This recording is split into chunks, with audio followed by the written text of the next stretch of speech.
Welcome to another Odds HQ NBA betting preview video for Monday, August 31st. We've got the Houston Rockets and the Oklahoma City Thunder. Do or die for OKC, trailing this series 3-2. Game 6 of this Western Conference Quarterfinal series. The Houston Rockets, a 5.5-point favorite here in Game 6. The total 226 between the Rockets and Thunder.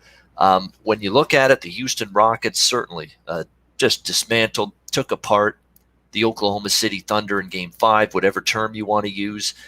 They were just magnificent. And what was surprising to see was the Houston Rockets showed for one of the few times, this is not a team that is a defensive juggernaut by any stretch. This is not one of those lockdown, shutdown, airtight defensive basketball teams. And it's been this way for years with Houston. But boy, they showed it in Game 5 in the 114-80 beatdown over the Oklahoma City Thunder. It was some really good defense that they played in that game. They really harassed the guards of the Oklahoma City Thunder. They really got after as well Danilo Gallinari, Shai Gilgeous-Alexander in particular. Those two players shot a combined 2 for 13 in the loss in Game 5 for the Oklahoma City Thunder. Houston's defense stepped up, and they actually had a very good game plan, believe it. I can't believe I'm saying this about the Houston Rockets, who have not been, like I say, much in terms of defense over the years, but they actually made sure that they got out and had extra bodies to throw out there whenever Chris Paul had the ball, or Gallinari, or Shai Gilgeous-Alexander, those three guys in particular, Schroeder even, who's also one of the bigger counted upon scorers for the Thunder. Whenever they had the ball, it was, you know what, let's force them out of their hands. And what they would do is they would goad Luguentz Dort into all of these wide open, uncontested shot opportunities, and they would dare him to take the shot. And Luguentz Dort, for some reason in Game 5, decided, you know what, I'm this offensive dynamo when really I'm not. I'm a terrible offensive player. I'm going to take the shot anyway, just because it's wide open. Just because it's wide open doesn't mean you should be taking the shot. Not when you're not when you're not a good offensive player and you're not a great jump shooter. And that's not Luguentz Dort's game. His game is to just be out there on the perimeter defensively, try to chase James Harden off the three-point line, Eric Gordon, all of those sharp shooters. That's where your strength is. That's where your asset is to this basketball team. It's not taking these bad, crazy shots that have no prayer of going in. And he fell victim to this little trap that the Houston Rockets laid out there in Game 5. They put the cheese down.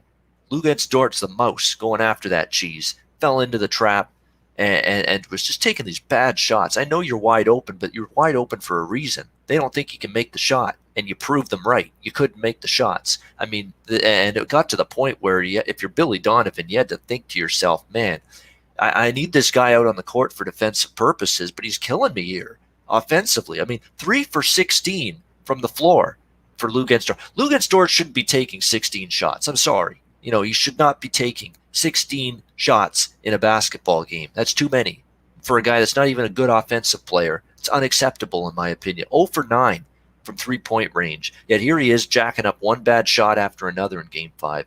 As someone who had a piece of Oklahoma City in the over in Game 5, you could tell I'm a little frustrated and angry seeing that.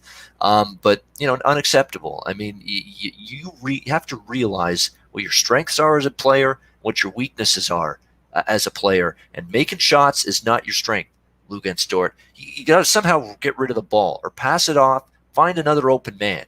You shouldn't be taking those shots, and he took way too damn many of them in Game 5. But give the Rockets credit. They had a good defensive game plan, and it played out perfectly to fruition in Game 5. Now I expect the Thunder to make some adjustments. And look, the Thunder have talked about a smaller lineup. They've stuck with it. They're trying to increase the pace, increase the tempo.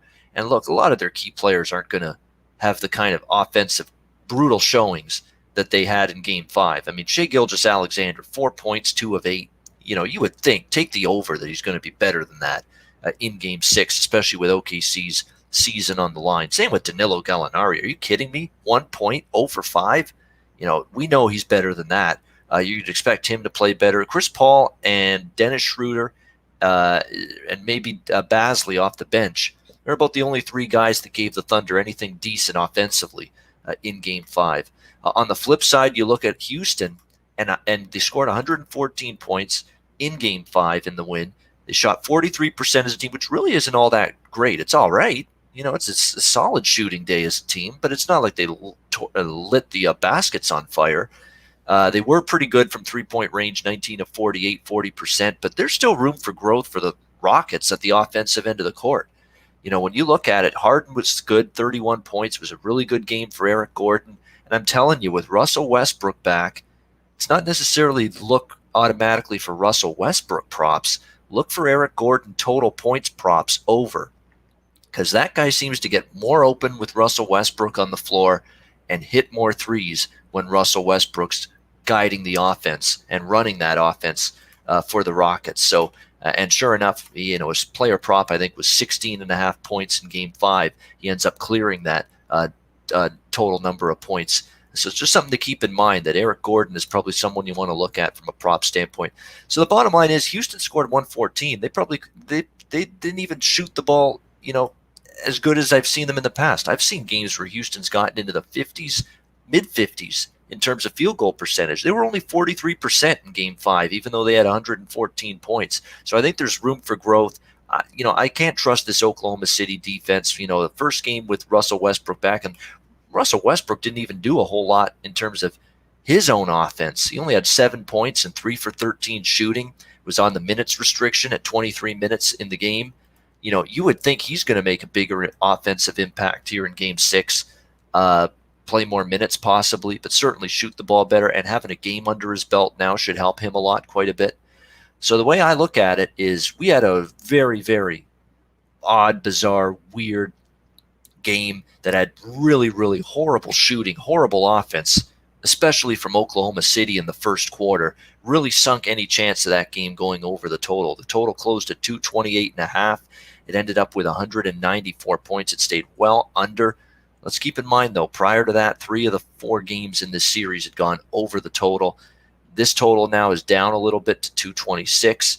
I think we're going to get back to high-scoring basketball. Houston's fast-paced team. Houston, with Russell Westbrook now playing his second game back, this offense should be even more fluid, in my opinion, should be even more in rhythm. When you look at it for Oklahoma City, they have to improve shooting the ball offensively from what they did in Game 5. They have to. There's nowhere to go but up for this team, especially for Shai Gilgeous-Alexander, Danilo Gallinari, who just had terrible games. I think you've got to think long and hard if you're Billy Donovan.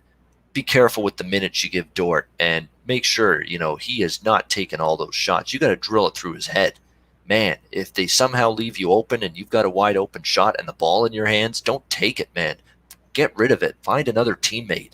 Do something. But you can't take those bad shots. You're just not a good offensive player. Sorry, you're not.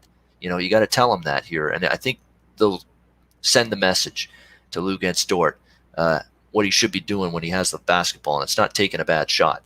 It's anything but that. That's what he should be doing. But anyway, Oklahoma City, you should expect them to shoot the ball better. Look, 29 of 92, 32% shooting in Game 5. That's dreadful, especially when the 2 previous games before that, they were pretty good offensively as a team. How about 7 of 46 and 15%? That's right, 15%, 7 of 46 from three-point range for Oklahoma City in Game 5. That has nowhere to go but up. You're going to get pace. Oklahoma City's preached smaller lineup, push the pace at every opportunity. You even heard it in one of the Donovan interviews during the game that TNT likes to do. We got to play fast. We got to speed things up. I think they try to get back to that. I think Houston, offensively, they figured some things out against Oklahoma City that last game. And Westbrook now with a game under his belt should be even better. I like this game over the total. I'm staying off the side. I'm off the Oklahoma City train. I think there's a decent chance Houston closes this out in 6 games. I don't think they want to wait around and deal with a potential Game 7. We already saw, the Clippers take care of Dallas in a Game 6. We saw the Lakers put away Portland over the weekend. There's some teams wanting to get the job done and finish off these series. There's only been 1 Game 7 so far, and that's Denver, Utah. So I'm not on Oklahoma City. I'm not laying the points with Houston either, but I know I've been slanting toward OKC for much of this series. I will not be backing the Thunder here in Game 6, but I will be backing the over here in this game. I think we get back to a higher scoring game. And again, with an elimination game, if for some reason Oklahoma City's down, 5, 6, 7 points in the last minute, you could get excessive fouling. We have seen that from time to time, even more so here in the bubble. They're like college teams. They're fouling down 10 with like 20 seconds left. Can't even rule that out of the equation if OKC is trailing late in this game. So I think we get Houston getting their offense revved up. They showed signs of it in Game 5 with still room for improvement yet. And Oklahoma City's going to improve offensively because they have nowhere to go but up at that end of the floor after the debacle of Game 5. So for my Odds HQ NBA betting preview video best bet for Monday, August 31st, we're going to go with Houston, Oklahoma City over 226. That's going to be my best bet for Monday, August 31st. I'm Ian Cameron. Thank you for watching. A reminder to check out odds.com every day for great sports betting content, as well as the Odds HQ YouTube channel for live sports betting shows and daily videos to help you make some money and beat the books. I'll be back with you tomorrow on Tuesday for another Odds HQ NBA betting preview video.